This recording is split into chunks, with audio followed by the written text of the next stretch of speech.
Tem um tempo que eu falei de Lightyear, aquele filme de ficção científica wannabe da Pixar, e naquela resenha eu citei essa animação meio obscura do começo dos anos 2000, Buzz Lightyear do Comando Estelar. E eu fiz essa correlação porque os dois têm um conceito bem parecido. Ambos fazem basicamente uma metalinguagem. É um filme / série do Buzz que existe também como uma produção audiovisual dentro do universo de Toy Story. Ou seja, o Andy tá assistindo esse desenho animado, ou esse filme, whatever, assim como a gente, o que na moral eu acho bem legal. Parte dessa ideia que Buzz Lightyear é uma franquia e uma marca que não se resume só à linha de bonequinho. Me lembra aquela antiga tática das empresas que lançavam suas linhas de brinquedos junto com o desenho animado para um impulsionar o outro. Tipo, sei lá, He-Man foi meio que isso, Transformers, My Little Pony. Então eu acho bonitinho imaginar que aconteceu a mesma coisa com Buzz. Sendo assim, não acompanhamos exatamente o personagem que já conhecemos e amamos, o boneco, mas sim sua versão fictícia, digamos assim.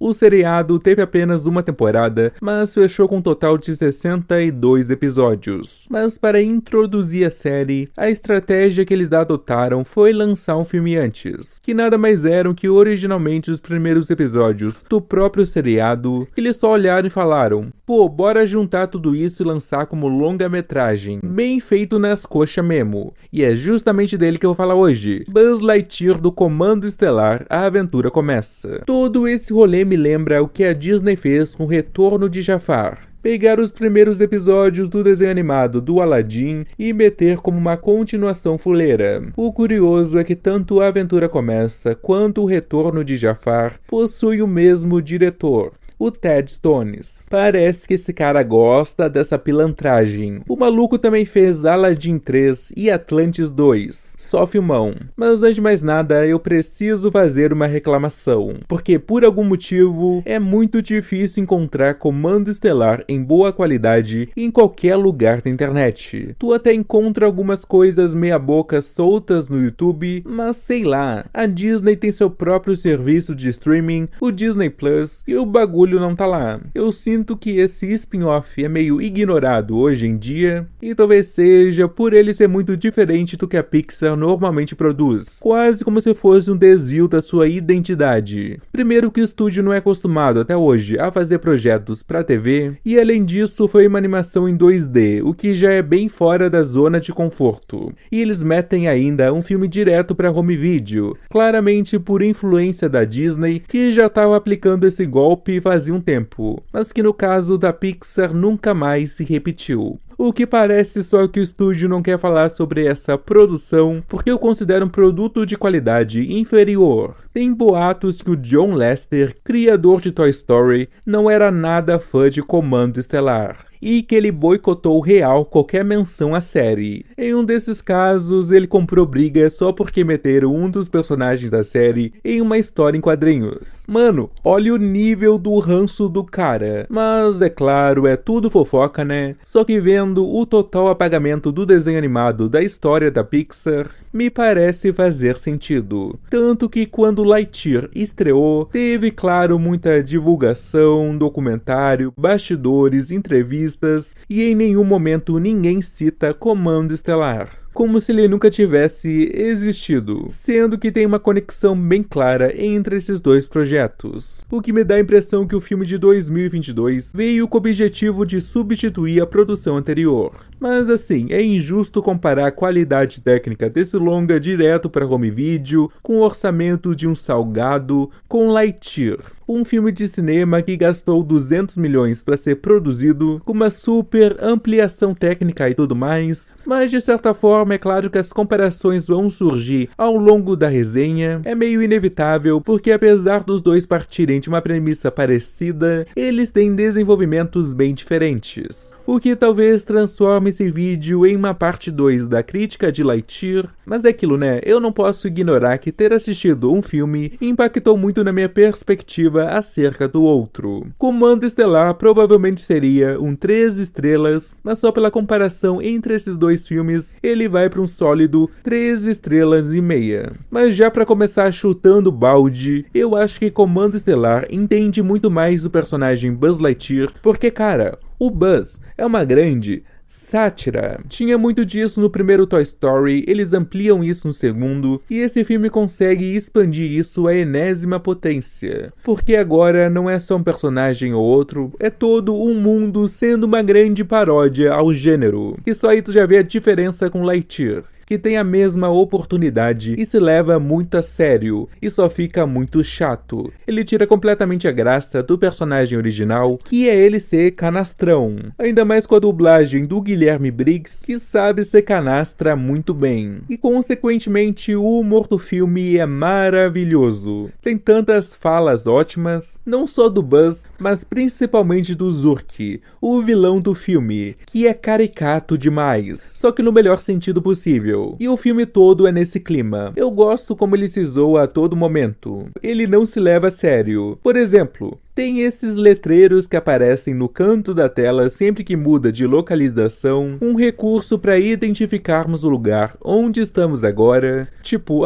planeta tal, sede dos patrulheiros, o que já é bem característico de algum sci-fi, só que quanto mais o filme passa, eles começam a aloprar. Na 10ª vez que corta pra Torre do Zurg, eles só metem escrito: tu já sabe onde tamo, né? E assim, sim, Toy Story tinha algumas referências nerd, tipo o Buzz e o Zurg reproduzindo a clássica cena do Darth Vader com o Luke. Aqui os caras aproveitam todas as possibilidades pra enfiar referência nerd. Pô, agora o Zurg tem um capanga super fodão e que tem uma identidade secreta, e eu lembrei no mesmo momento do Boba Fett. E aí tem o planeta dos alienzinhos, e é muito Star Wars. Todo esse conceito de patrulheiros espaciais, a nave e as missões, isso tudo é puro suco de Star Trek. Mas vamos entrar na trama, que eu tenho muito assunto ainda pra falar, mas primeiro tem que dar uma leve introduzida na história desse filme. Então vamos lá. Começamos o longa acompanhando Buzz e seu parceiro Warp no meio de mais uma missão. Dessa vez, eles estão atrás de 3 alienzinhos desaparecidos. O problema é que eles descobrem que tudo não passa de um plano maligno de Zurg. O vilão planeja descobrir a origem da conexão mental entre os aliens, para assim com essa habilidade poder invadir a mente de todo o universo e controlá-los. Mas ao travarem uma batalha com um arqui-inimigo, o Warp acaba se sacrificando para salvar Buzz, o que deixa nosso protagonista com puta trauma e jurando só trabalhar sozinho daquele momento em diante. Mas depois que o Zurg invade o planeta dos alienzinhos e rouba a Unimental, essa esfera gigantesca que é o segredo da conexão mental entre esses seres, o Buzz precisa agir o mais rápido possível, mas por obra do destino ele vai se meter nessa furada junto com um grupo bem inesperado, uma novata, um robô e o carinha da limpeza. Primeiro eu quero falar que eu acho muito da hora a introdução ser os personagens de Toy Story no design original em 3D, recebendo a VHS do filme e pondo pra assistir. É simples, mas eu acho que ajuda a embarcar mais na fantasia. Essa metalinguagem toda, que a gente tá vendo algo realmente dentro daquele universo. E é bem melhor que colocar só um texto antes do bagulho começar, falando que,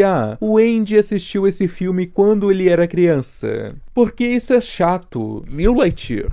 Mas voltando pra trama, só pela sinopse, acho que já fica evidente mais uma conexão com Lightyear. Porque essa trama do Buzz perder um amigo, se recusar a ter um novo parceiro, e no final ele ter que liderar uma equipe de desajustados contra sua vontade, é a mesma linha narrativa. É impressionante. Pra ser justo, eu preciso dar os créditos a Lightyear. Eu acho que o filme de 2022 consegue trabalhar melhor a carga emocional com todo aquele lance da amiga dele que morre. Foi um dos pontos mais positivos pra mim. Enquanto aqui com Warp, não sei se funciona muito. Porque esse personagem morre logo no começo do filme, não tem impacto, não dá tempo de criar nenhum envolvimento com ele ou entender a relação de amizade que existia ali. E no fim eu acabo não comprando muito esse drama não. O que eu achei impressionante, eu não tava esperando, é que os alienzinhos ganham bastante foco aqui. Eles que eram só personagens engraçadinhos humanos em Toy Story e nem tinham ligação com Buzz. Mas aqui, meu irmão,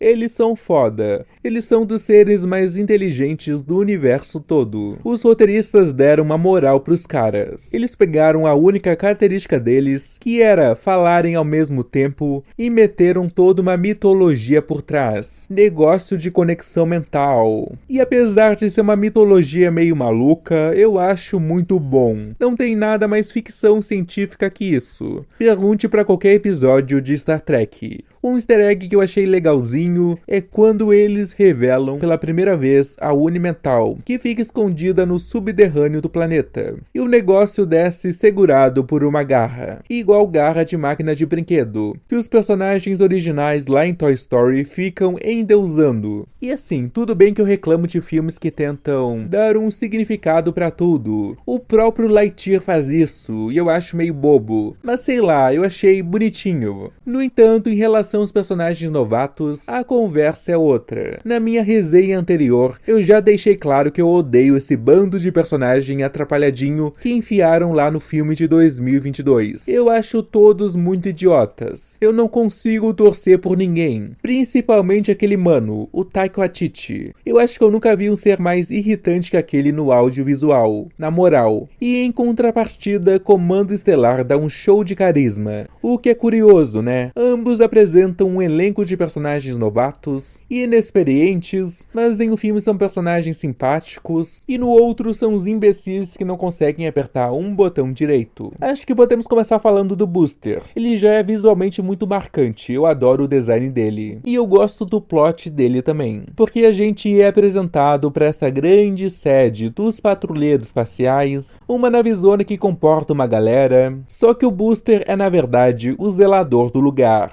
mas que tem esse sonho em fazer parte do comando. E eu acho muito legal a relação dele com Buzz, porque tem uma cena que o Booster entra quase como quem não quer nada ali numa área mais privada, pra observar os patrulheiros agindo, fantasiar, e aí chega um pau no cu lá reclamando, falando que ele não deveria estar ali, que é só pra pessoas autorizadas. Só que o Buzz chega na hora e dá uma passada de pano, falando tipo, ah não, fui eu que mandei o rapaz dar uma limpadinha aqui, tá tranquilo. E acaba ficando por isso mesmo. O que já estabelece o Booster como esse personagem sonhador e um pouco irresponsável, mas que tem essa ânsia pela aventura, e o Buzz como esse cara muito legal, que dá uma puxadinha de orelha, mas que é muito compreensível. Temos também o robô XR, que talvez seja o meu personagem favorito. Eu simplesmente acho ele muito engraçado. Depois que o Buzz manifesta que não quer mais saber de parceiro nenhum, não quer colocar mais ninguém em risco, os alienzinhos decidem construir um parceiro robô pra ele, que depois de muita insistência é levado junto na missão. E assim, ele começa sendo um robô bem sem personalidade. Ele só fica repetindo o que o Buzz fala. Então não me empolguei logo de cara. Mas logo na primeira missão, ele já é destruído pelo Boba Fett e ao voltar pra nave, ele é reconstruído. Só que nesse momento, o Zurg já tinha roubado a Unimental do planeta dos aliens, então os verdinhos estavam completamente desorientados, tadinhos. Não tinham mais aquela conexão de antes. E quando eles pegam pra remontar o robô, eles fazem a moda caralha. Eles começam a enfiar qualquer tranqueira no bagulho. É bem nonsense. E é aí que o personagem ganha todo um tchan pra mim, porque ele volta completamente biruta. Tem uma cena que tá todo mundo na sala de reunião, tentando achar uma solução pro conflito, e aí chega o robô metendo o louco, falando tipo, pô,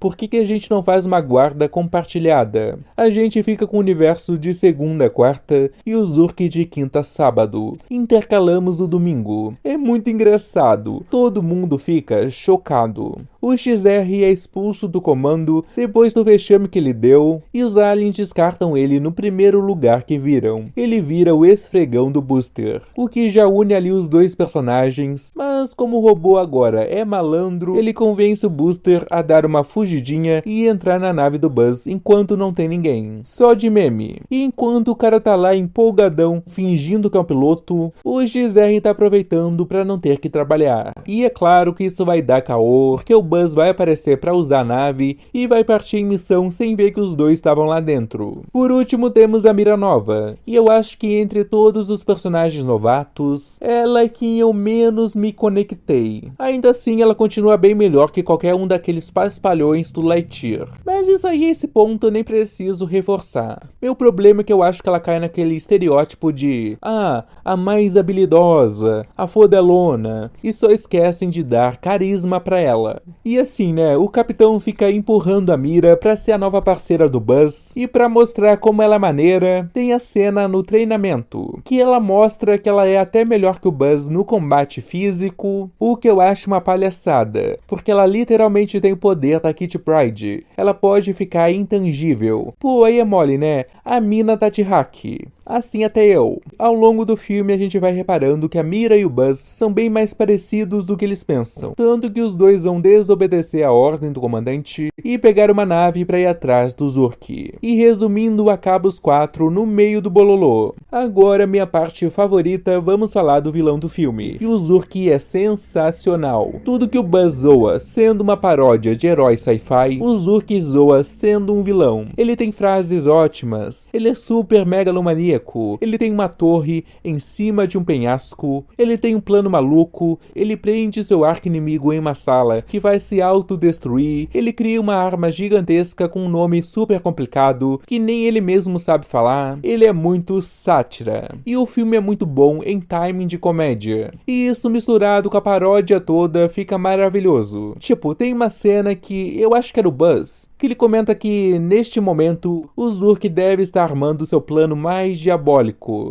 E aí corta direto pro Zurg falando: "Eu estou armando meu plano mais diabólico." É muito bom. Não sei exatamente, mas acho que enquanto falamos, Zurg está em seu covil bolando seu plano mais diabólico. Aquele canalha. Esse é o meu plano mais diabólico. Eu também adoro a equipe dele. São aqueles clássicos capangas bunda mole, que se cagam só de ouvir a voz do chefão. E eu acho isso muito engraçado. Logo no começo eu já ri muito com os cérebros lá, que estavam trabalhando no grande plano maligno ponto toque, e cada vez que a porta se abria, eles ficavam em pânico achando que era o Zurg. E na verdade era só outro Minion genérico lá. Só que esse rolê da porta acontece mais umas 3 vezes seguidas. E é sempre a porra do Minion.